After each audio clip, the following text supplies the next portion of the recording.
அல்லேலூயா.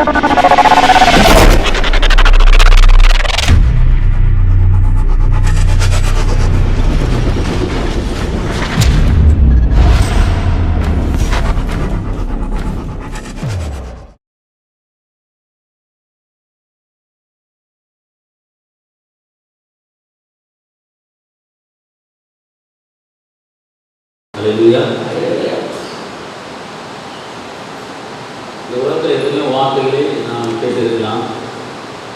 ஆனால் வான் ஒழிந்தாலும் பூமி ஒழிந்தாலும் இந்த இயேசுடைய வார்த்தை மாத்திரம் புரியிருப்பார்.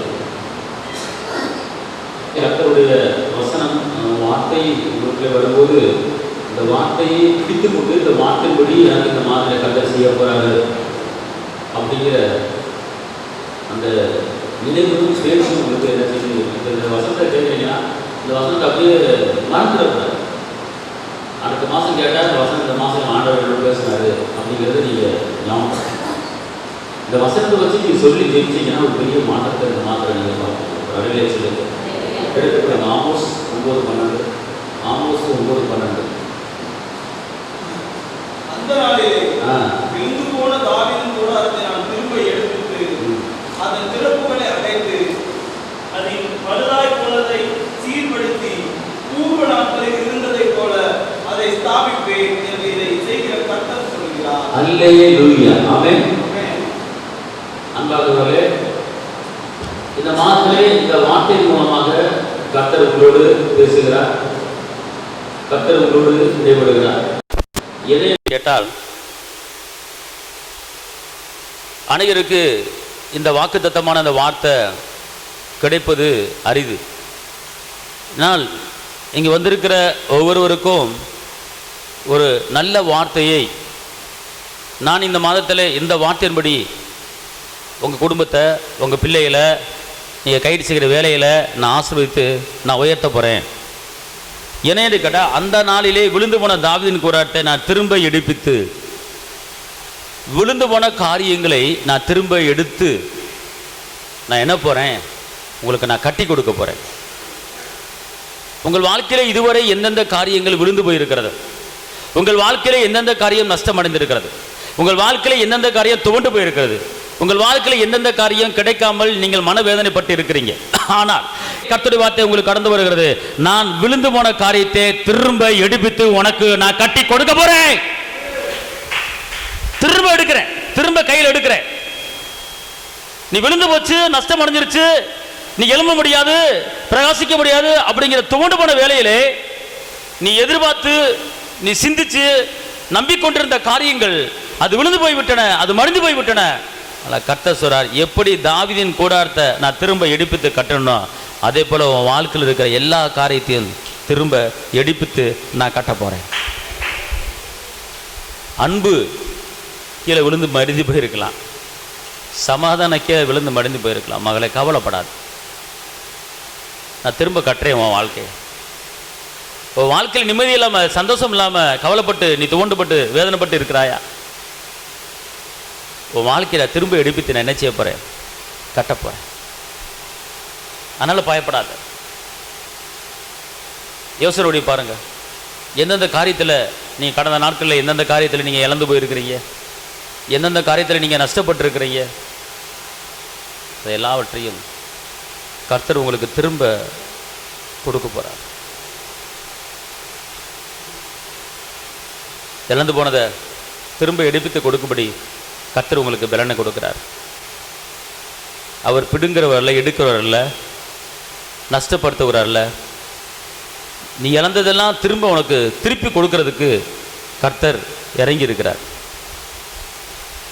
ஒருவேளை நகை அடகு வச்சிருக்கலாம், ஒருவேளை நகை முழுங்கி போயிருக்கலாம், ஒருவேளை நகையை நீங்கள் விற்றுருக்கலாம், ஒருவேளை இடத்தை விற்றுருக்கலாம், ஒருவேளை பல காரியங்களை நீங்கள் இழந்திருக்கலாம். ஆனால் கர்த்தர் சொல்கிற அந்த கால வேளையில் நான் திரும்ப எடுப்பித்து உனக்கு நான் கட்டி கொடுக்க போகிறேன்.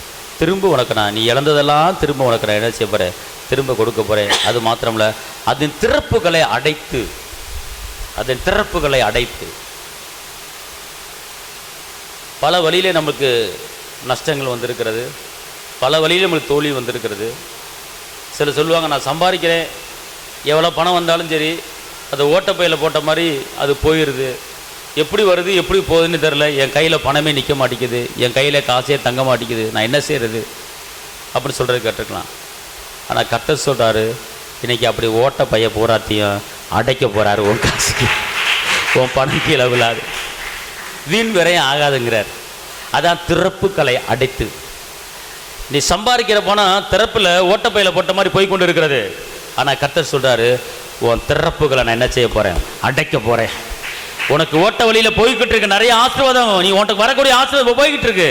அந்த ஆசீர்வாதம் ஒன்றை விட்டு போகாத அளவுக்கு அந்த ஆசீர்வாதம் உன் குடும்பத்தில் தங்கும்படி நான் திறப்பை அடைக்க போகிறேன் அப்படிங்கிறார். ஒருவரும் பூட்டக்கூடாதபடி திறக்கிறவரும் ஒருவரும் திறக்கக்கூடாதபடி பூட்டுகிறமாய் தகப்பன் சொல்கிறாரு. உங்களுக்கு பணங்கள் விரயமாகி கொண்டு இருக்கிறதா? எந்த வழியில் விரயமாகி கொண்டு இருக்கிறது, அந்த வழியை அடைக்க போகிறேன். ஒருவேளை ஆஸ்பத்திரிக்கு ட்ரீட்மெண்ட்டுக்கு பலவீனத்து மூலமாக நீங்கள் பணத்தை செலவு பண்ணி கொண்டு இருக்கலாம். அந்த பலவீனம் வராத அளவுக்கு அடைக்க போகிறாரு. அந்த பலவீனமே உனக்கு வராது, சுகத்தின் வல்லம் உனக்குள்ள கடந்து வரப்போகிறது. ஒருவேளை பணம் சம்பாதிக்கிறது வட்டியாக போய் கொண்டு இருக்கிறதா? அந்த வட்டி கட்டுறதை அந்த வட்டி வராத அளவுக்கு அடைக்க போகிறாரு. கர்த்தர் அப்படிப்பட்ட ஒரு காரியத்தை உங்களுக்கு செய்ய போகிறார். ஆமென், அல்லேலூயா. நீ கர்த்தருடைய வார்த்தை என்ன சொல்கிறாரு எனக்கு அப்படின்னு கேட்டால், ஓட்டப்பையில் போயிட்டு இருக்கிற எல்லா பணமும் இனிமேல் ஓட்டப்பையில் போகாது. இனிமேல் நான் சம்பாதிக்கிற பணம் என்னுடைய ஆசீர்வாதம் என் வீட்டில் தங்கும், அது போகாது. கர்த்தர் அந்த அடைப்பை அடைச்சிட்டாரு, அந்த வழியில் போகாது இனிமே. அதாவது கர்த்தர் உங்களுக்கு சொல்கிற ஒரு காரியம். பலவீனத்து மூலமாக காசு விரையும் ஆகலாம், வட்டி மூலமாக காசு விரையும் ஆகலாம், மற்ற தேவையில்லாத தெரியாதனமாக சில காரியங்களை செஞ்சு காசு விரயமாகலாம். இதுவரை அப்படி விரயமாகி கொண்டு போய்கொண்டு இருந்தாலும் கர்த்தரோட அந்த விரயமான அந்த ஓட்டப்பையில் போன எல்லா காரியத்தையும் நான் அடைக்க போகிறேன். இனிமேல் உன் பணம் கீழே விழாது, வீண் விரயம் ஆகாது, வெட்டி செலவு ஆகாது, வீண் செலவு ஆகாது, நான் அதை அடைக்க போகிறேங்கிறார். அல்லேலூயா. எல்லாம் சொல்லுங்கள், இந்த மாதத்திலிருந்து என் பணம் வீண் விரயம் ஆகாது, என் கையின் பிரயாசத்தை நான் சாப்பிடுவேன். அவர் என்னோடு இருந்து அவர் என்னை கொண்டு பெரிய காரியங்களை செய்ய போகிறார். அடுத்தபடியாக அது பழுதாய் போனதை சீர்படுத்தி, அடுத்து என்ன செய்கிறாரு? பழுதாக போனதை ரிப்பேர் ஆனதை ஓவர்லைன் போட்டு சர்வீஸ் பண்ணி புதுசாக உங்கள் கையில் கொடுக்க போகிறார். நம்ம வாழ்க்கையில் பழுதான காரியம் நிறையா இருக்குது. ஆனால் அந்த பழுதான காரியத்தை அவர் என்ன செய்கிறாருன்னா சீர்படுத்துகிறார், சரி பண்ணுறார், ரிப்பேர் பண்ணுறார். நம்ம ஆவிக்குரிய வாழ்க்கையில், நம்முடைய ஆவிக்குரிய வாழ்க்கையில் எந்த காரியத்தில் பழுதாக போயிருக்கிறோம், எந்த காரியத்தில் குறைவுபட்டு போயிருக்கிறோம், எந்த காரியத்தில் நிறைவில்லாமல் தப்புகள், பாவங்கள், அநியாயங்கள், அட்டூழியங்கள், தவறான பேச்சுக்களை பேசிக்கொண்டு சரியில்லாமல் குழப்பத்துக்குள்ள நாம் இருக்கிறோமோ, ஆனால் கர்த்தர் இந்த கால வேளையில் சொல்லுகிறார், அப்படிப்பட்ட காரியத்தை நான் உனக்கு சீர்படுத்துகிறேன், சரி பண்றேன். அதை சீர்படுத்தி உனக்கு ஒரு புது காரியத்தை நான் செய்ய போறேன். ஆமென், அல்லேலூயா. சீர்படுத்துகிற கர்த்தர். அன்பார்ந்தவர்களே, அப்புறம் என்ன போட்டிருக்குன்னா, பூர்வ நாட்களில் இருந்தது போல அதை ஸ்தாபிப்பேன் என்று இதை செய்கிற கர்த்தர் சொல்ல. பூர்வ நாட்களில் இருந்தது போல வசனத்தை பார்க்குறீங்களா இல்லையா? இந்த மாதத்திலிருந்து உங்களை இந்த மாதிரி வைக்க போகிறார். இனிமேல் பணம் விரையவே உங்களுக்கு ஆகாது அப்படிங்கிறாரு. நீங்கள் நம்புறீங்களா இல்லையா? அல்லேலூயா. எந்தெந்த காரியத்தில் நீங்கள் குறைவுபட்டுருக்கீங்க, ஒருவேளை கோபத்தை அடக்க முடியாமல் எப்போ பார்த்தாலும் கோபம் சுருட்டுன்னு வருதா, அதை சரி பண்ண போகிறாரு.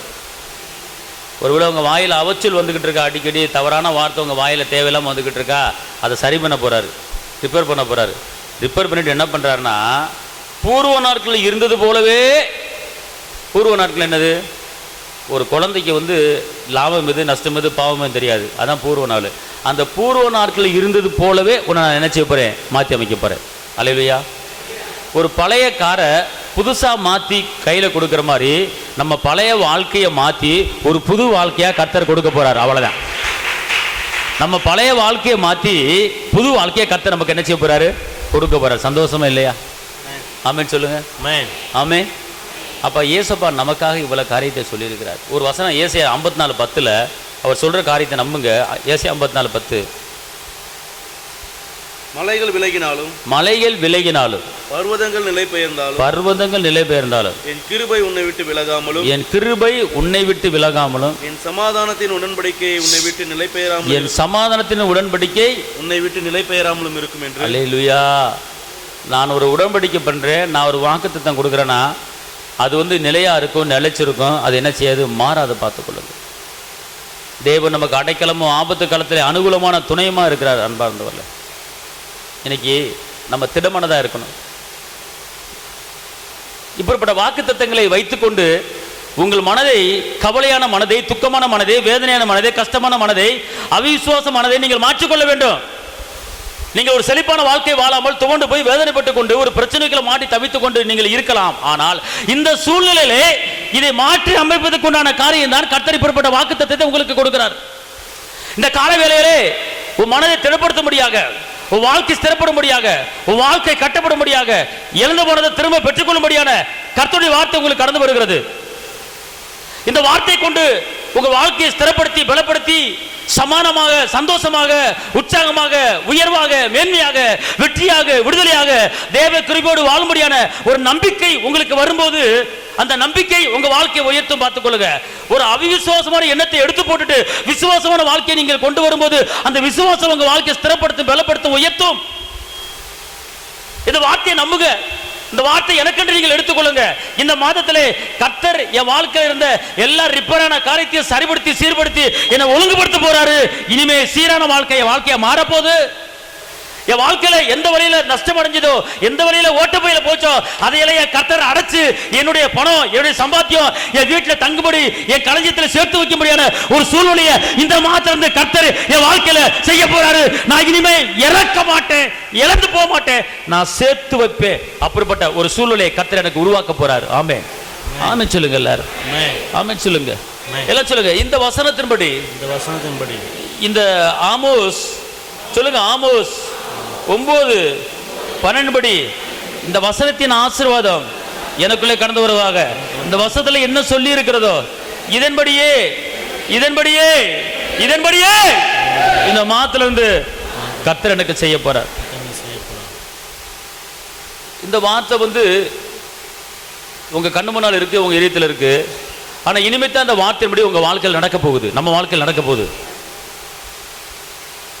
அன்பார்ந்தவர்களே, இந்த வார்த்தையை வச்சு தாங்க நீங்கள் உங்கள் மனதில் ஒரு பலனை கொண்டு வர முடியும். உங்கள் வாழ்க்கையில் தோண்டு போயிருக்கலாம். என் வாழ்க்கை வந்து நஷ்டம் அடைஞ்சு போச்சு, என் வாழ்க்கையில் ஒரு பலன் இல்லை, என் வாழ்க்கையில் ஒரு சந்தோஷம் இல்லை, என் வாழ்க்கையில் ஒரு சமாதானம் இல்லை, நான் இழந்து போயிட்டேன் அப்படிங்கிற கவலையில் நீங்கள் உட்கார்ந்துருக்கலாம், அப்படிங்கிற வேதனையில் நீங்கள் இருக்கலாம். ஆனால் இந்த வார்த்தை தான் பார்த்துக்கொள்ளுங்க, நம்மளை ஸ்திரப்படுத்துது, பலப்படுத்துது.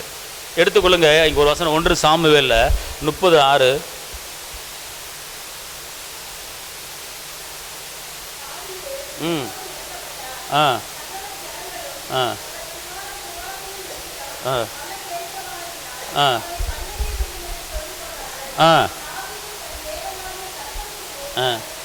பார்த்தீங்களா, தாவீதுக்கு ஒரு மரண போராட்டம். எப்படி மரண போராட்டம் அப்படின்னு கேட்டீங்கன்னா, சாகிற ஒரு மரண போராட்டம். எந்த ஒரு மனிதனும் தாவீதுக்கு ஒரு அடைக்கலம் கொடுக்கல, எந்த ஒரு மனிதனும் தாவீதுக்கு ஆறுதல் சொல்லல, எந்த ஒரு மனிதனும் தாவீதுக்கு நான் பாதுகாப்பு கொடுக்கிறேன்னு சொல்லலைங்க. அவர் ஒதுக்கப்பட்ட, தள்ளப்பட்ட, தனிமையாக்கப்பட்ட ஒரு நிலைமை. அந்த நேரத்தில் அவர் யாரை நம்பினாரு தெரியுமா? யார் மேல நம்பிக்கை வச்சாரு தெரியுமா? இப்படி போட்டிருக்கடா இந்த வசனம் சொல்லுது.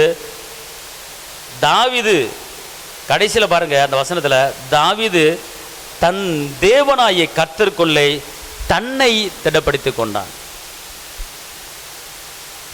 எல்லாம் சொல்லுங்க. தாவீது கர்த்தருக்குள் தன்னை திடப்படுத்திக் கொண்டான். அதே போல நானும் கர்த்தருக்குள்ள இருந்து என் மனதை திடப்படுத்திக்கிட்டேன். இந்த கர்த்தருக்குள்ள மனதை திடப்படுத்திக்கிட்டு இருந்தனால தான் தாவீது சிறியது முதல் பெரியது வரை இழந்ததெல்லாம் திரும்ப என்ன செஞ்சிட்டாரு? பெற்றுக்கிட்டார். அதுக்கு நீங்கள் திரும்ப பெற்றுக்கொள்றதுக்கு ஒரு காரியம் என்னன்னு கேட்டிங்கன்னா, ஃபஸ்ட்டு உங்கள் மனதை நீங்கள் திடப்படுத்தணும், உங்கள் ஆத்மாவை திடப்படுத்தணும். நான் இழந்ததை திரும்ப பெறுவேன், நான் தோத்து போனவன் அல்ல, நான் ஜெயிக்க பிறந்தவங்கிற ஒரு திடமானது, ஒரு தைரியம். இந்த வார்த்தை என்ன உயர்த்த போது.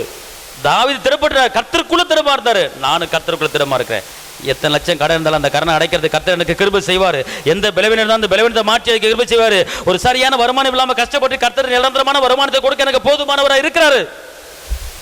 அல்லேலூயா, அல்லேலூயா. கர்த்தர் அப்படிப்பட்ட ஒரு காரியத்தை உங்களுக்கு செய்ய போறாரு. தாவீது கர்த்தருக்குள்ளே தன்னை திடப்படுத்திக்கிட்டார். அன்பார்ந்தவர்களே, நீங்கள் கர்த்தர் சமூகத்தில் உட்காரும் போது ஒரு கர்த்தர் திடமனது எப்படி கொடுப்பார் அப்படின்னு கேட்டிங்கன்னா, பணிவிடை தூதர்கள் மூலமாக திடமனதை நமக்கு கொடுப்பார். நீ கர்த்தர் சமூகத்தில் உட்காந்து, கர்த்தாவே இந்த காரியத்தை உங்களுடைய சமூகத்தில் வைக்கிறேன், இதுலேருந்து எனக்கு விடுபட வழி தெரியலை, தப்பிக்க வழி தெரியலை, ஆனால் கர்த்தர் மேலே பாரத்தை வச்சு கலங்கி தவிக்காதேன்னு சொல்லியிருக்கிறீங்க. நான் உன்னை விசாரிக்கிறபடியால் உன் கவலை என் மேலே வச்சிருன்னு சொல்லியிருக்கிறீங்க. ஆண்டவரே, திடமனதை எனக்கு தாங்கப்பா, இப்படி சமூகத்தில் வைக்கிறேன்னு சொல்லிப்பார். அதோடு கூட இந்த மனதை திடப்படுத்துறது ஒன்று. ரெண்டாவது ஒரு காரியம், ஏசப்பா சிலுவையிலே எனக்காக செய்து முடித்து விட்டார் அப்படிங்கிற அந்த தைரியம் உங்களுக்கு வரணும். ஏன்னா இரத்தத்தில் ஒரு விடுதலை இருக்குங்க. பல நேரங்களில், பல சூழ்நிலையில், நம்ம வாழ்க்கையில், நம்ம குடும்பத்தில் பல கஷ்டமான ஒரு சூழ்நிலை வரும்போது நம்முடைய மனது வேதனைப்படுகிறது. என்னடா நம்ம வாழ்க்கை எப்படி ஆகிப்போச்சு, இந்த பிரச்சனை எப்படி நான் சமாளிக்க போகிறேன், எனக்கு ஒரு நல்ல வருமானம் இல்லாமல் இருக்குது, என் வாழ்க்கை நஷ்டத்துலேயும் மைனஸ்லேயும் தான் போய்கிட்டு இருக்குது, சேர்த்து வைக்கும்படி ஒரு சூழ்நிலை இல்லையே அப்படிங்கிற மனதில் ஒரு வேதனை உங்களுக்கு இருந்து கொண்டு இருக்கலாம். நான் மாதம் மாதம் சிரமப்பட்டு கொண்டு தான் என் பிரச்சனையை சமாளிக்கிறேன், மாதம் மாதம் கஷ்டப்பட்டு தான் இந்த கடன் பிரச்சனைகளை, இந்த லோனை அடைக்கிறேன், ஆனால் என் வாழ்க்கையில் இந்த லோனை அடைக்கும்படி, கடனை அடைக்கும்படி ஒரு சூழ்நிலை உருவாகாதா?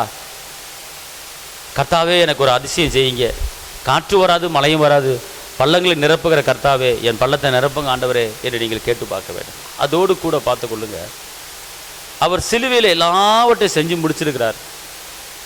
ஏசப்பா, நான் உனக்காக அடிக்கப்பட்டு, உனக்காக நொறுக்கப்பட்டு நான் ரத்தம் சிந்திருக்கிறேன், உன்னை வாழ வைக்கத்தான், உன்னை ஐஸ்வர்யனை மாற்றத்தான், உன் பாவத்தை மன்னிக்கத்தான் நான் ரத்தம் சிந்திருக்கிறேன், என் கையை பாரு. ஆனால் நம்ம என்ன செய்யறதில்ல, அதை பார்க்கறது கிடையாது. ஒரு வசனத்தை நீங்கள் எடுங்கள், லூக்கா 24:40. லூக்கா 24:40. கைகளையும் கால்களையும் நமக்கு ஏசப்பா என்ன செய்றார்? காண்பிக்கிறார்.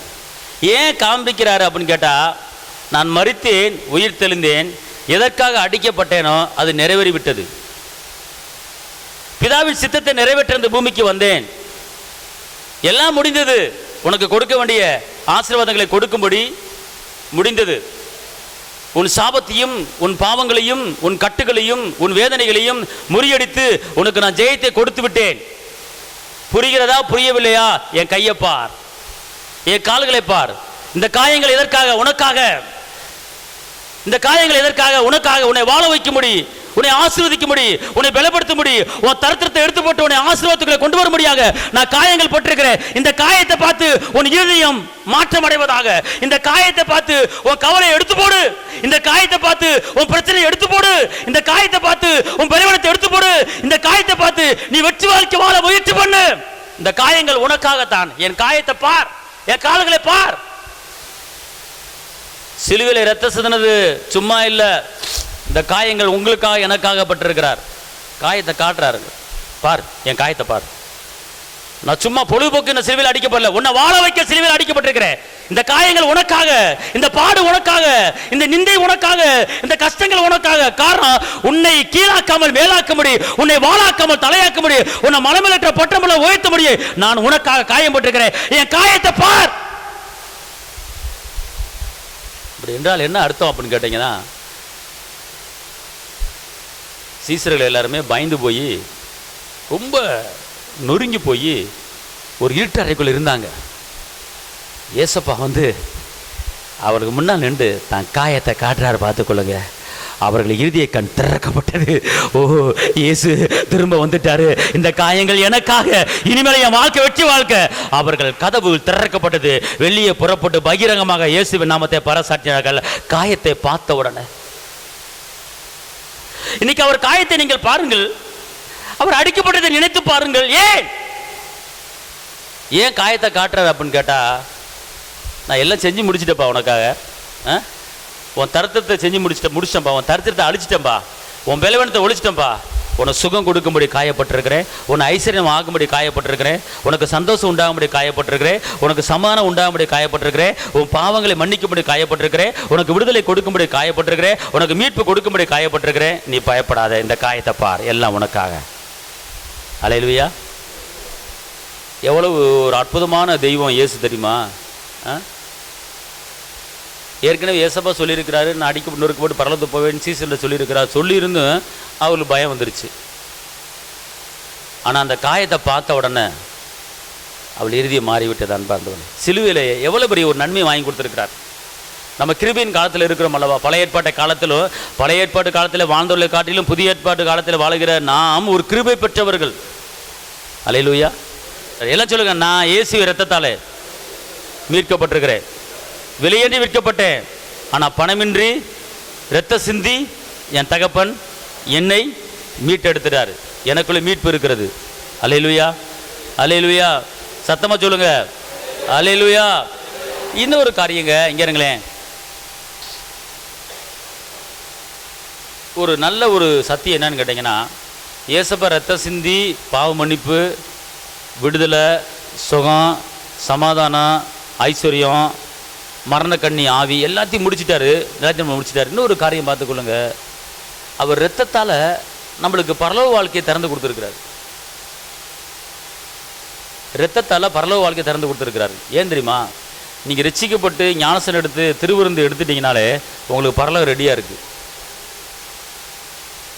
எப்படி கேட்டிங்கன்னா எடுத்துக்கொள்ளுங்க, யோவான் 6:54, யோவான் 6:54, என்னுடைய மாமிசத்தை புசித்து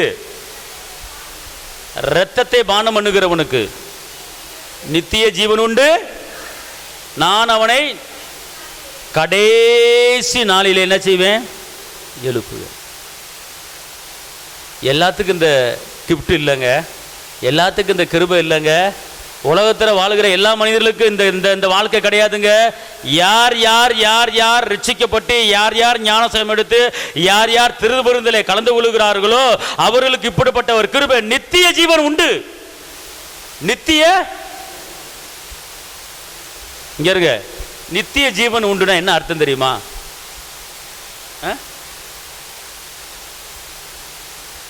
இப்ப நித்திய ஜீவன், இப்போ நம்ம நல்லா தூங்கிட்டு இருக்கோம். நம்ம எங்கே இருக்கு நம்மளுக்கு தெரியுமா தெரியாதா? தெரியாது. ஒரு மனுஷன் மறிச்சிட்டேன்னு வச்சுக்கொள்ளுங்க, மறிச்சிட்டேன்னா அது அத்தோடு அவ்வளோதான் அப்படின்னு முடிவு கட்டிடக்கூடாது. அவனுக்குள்ளே இருக்கிற அந்த ஆவி என்ன செய்யும்? போகும், மேலே பார்த்துக்கொள்ளுங்க. அது எங்கே போகுது அப்படின்னு கேட்டால், இப்போ நம்ம மறிச்சிட்டேன்னு வச்சுக்கொள்ளுங்களேன், இப்போ ஒன்றும் இல்லை, ஒரு 10 நிமிஷம் கழிச்சு எனக்கு ஏதோ வந்துருச்சுன்னு வச்சுக்கொள்ளுங்க, டக்குன்னு பொக்குன்னு நான் போயிட்டேன்னு வச்சுக்கொள்ளுங்க. அப்போ என் சரீர கீழே இருக்கும், என் ஆவி நேரம் என்ன செய்யும்? அங்கே போய்கிட்டு இருக்கும். அப்போ எனக்குள்ள இருக்கிற அந்த ஜீவன் செத்துச்சா பொழைச்சிருக்கா? எங்க சரீரம் இங்கே கிடக்குங்க, ஜீவன் என்ன செய்யுது? நேராக பரலது போகுது. அப்போ ஜீவன் என்ன செய்யலை? சாகலை. இந்த சரீரம் செத்து போச்சு, ஆனால் ஜீவன் என்ன செய்யுது? மேலே போகுது. மேலே போய் இலைப்பாறுதல் உட்காந்துருக்கு. அப்போ இந்த பூமியிலேயும் என் ஜீவன் இருக்கு, மரிச்சாலும் அங்க போய் ஜீவன் இருக்கு. அப்ப அந்த ஜீவன் நித்திய ஜீவனா சாகர ஜீவனா? நித்திய ஜீவன். அப்போ உங்களுக்கு எனக்கு கர்த்தர் நித்திய ஜீவனை கொடுத்திருக்கிறாரு. அந்த ஜீவன் சாகவே சாகவே சாகாது. ஆனா கீழே இருக்கிற என்ன பண்ணுவாங்க? ஐயோ என்ன பெத்த ராசா நீ போயிட்டே அப்படின்னு சொல்லி அழுவாங்க. ஆனா நான் அப்படியே பரலோகத்தில் அப்படியே போயிட்டே இருப்பேன், தூதர்கள் அப்படியே கூட்டி போயிட்டே இருப்பாங்க. அங்க ஜீவனோட அங்க என்ன செய்ய போறோம்? இருக்க போறோம். புரியுதா புரியலையா? இது யாருக்கு இந்த கிஃப்ட் தெரியுமா? நீங்கள் திருவிருந்தில் அட்டன் பண்ண தான், அவர் ரத்தத்தை பானம் பண்ண தான், அவர் சரீரமாக என் சரீரத்தை பானம் பண்ணுகிறது அப்படின்னு போட்டால் அவர் சரீரத்தை இல்லை, வார்த்தையே. அவர் சரீரம் என்பது வார்த்தை, பார்த்துக்கொள்ளுங்க. நானே ஜீவ அப்போ அப்படிங்கிறார்.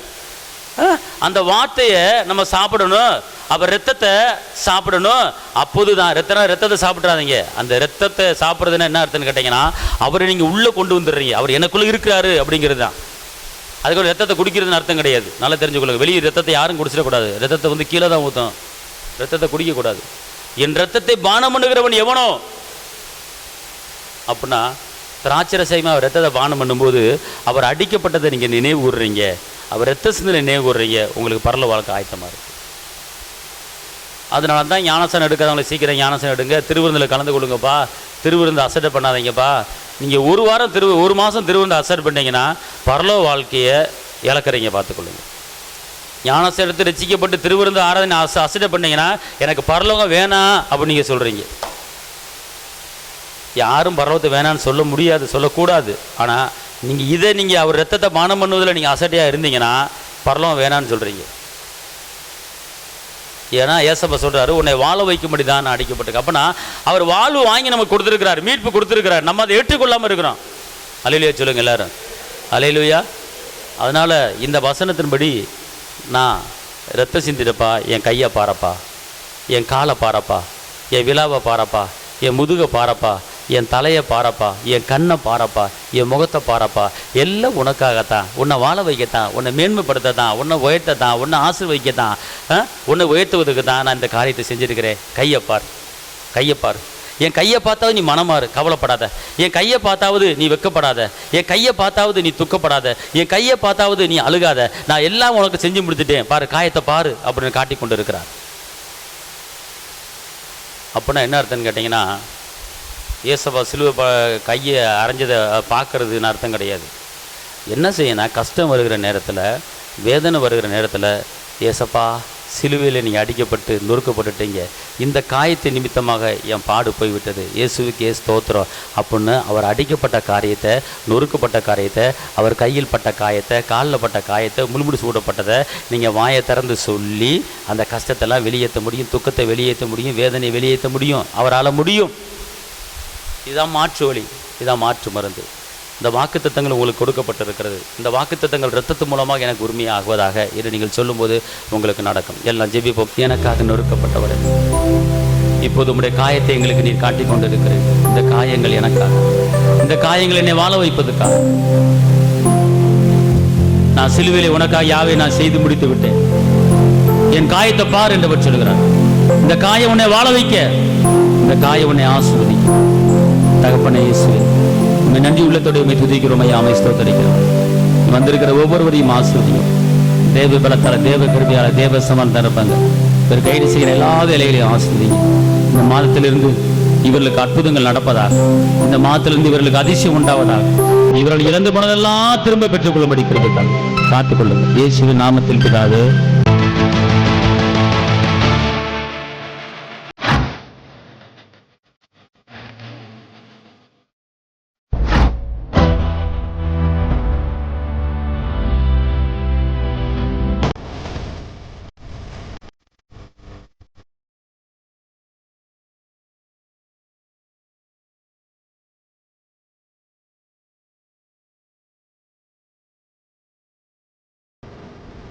உங்கள் வாழ்க்கையில் போராட்டமா, கண்ணீரா, வேதனையா? இயேசு உங்களுக்கு அற்புதம் செய்வார். எங்களோடு இணைந்து கர்த்தரை ஆராதிக்க உங்களை அன்புடன் அழைக்கிறோம். எங்கள் முகவரி: போதகர் சி. ஜீவா, திரியேக தேவ எழுப்புதல் ஆலயம், RS நகர், அல்லம்பட்டி, விருதுநகர்.